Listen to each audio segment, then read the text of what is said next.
Supreme court ने interim relief दिया। हमारी पार्टी का और all India Muslim personal law board का ये स्टैंड रहा है कि ये पूरा कानून काला कानून है, ये अनकॉन्स्टिट्यूशनल है। इसलिए अनकॉन्स्टिट्यूशनल है ये कि फंडामेंटल राइट्स को वायलेट करता है, चाहे आर्टिकल 14 हो, 15 हो, 25 और 26 29 हो। तो ये जो इंटरिम ऑर्डर है, इससे हटकर हम इसको कॉशियसली देखते हैं। क्यों देखते हैं? क्योंकि इसमें करीब 45-48 अमेंडमेंट्स हैं।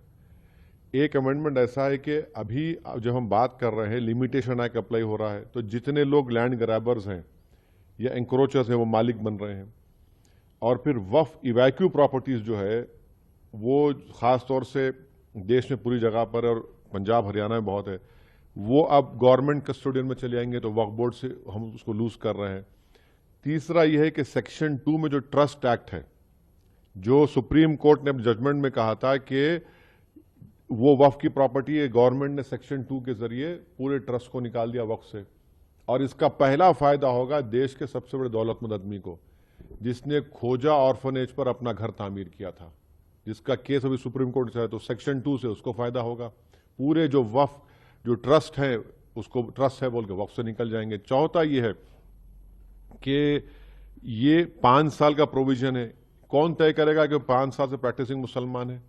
और अगर कोई महिला होगी तो उसका कौन तय करेगा? और जब वो 5 साल तक मुसलमान के वक्फ को नहीं दे सकेगी, दूसरे धर्म को दे सकेगी, तो ये तो नुकसानदेह है। फिर गवर्नमेंट ऑफ इंडिया ऐसे रूल्स बनाएगी जिससे वक्फ कमजोर होगा, वो फेडरलिज्म का भी वायलेशन होगा। कलेक्टर आज भी किसी मुतवल्ली को ऑर्डर दे सकता है कि भैया आप इस तरह का काम करो, जो उस मुतवल्ली और उसके वाकिफ के खिलाफ होगा।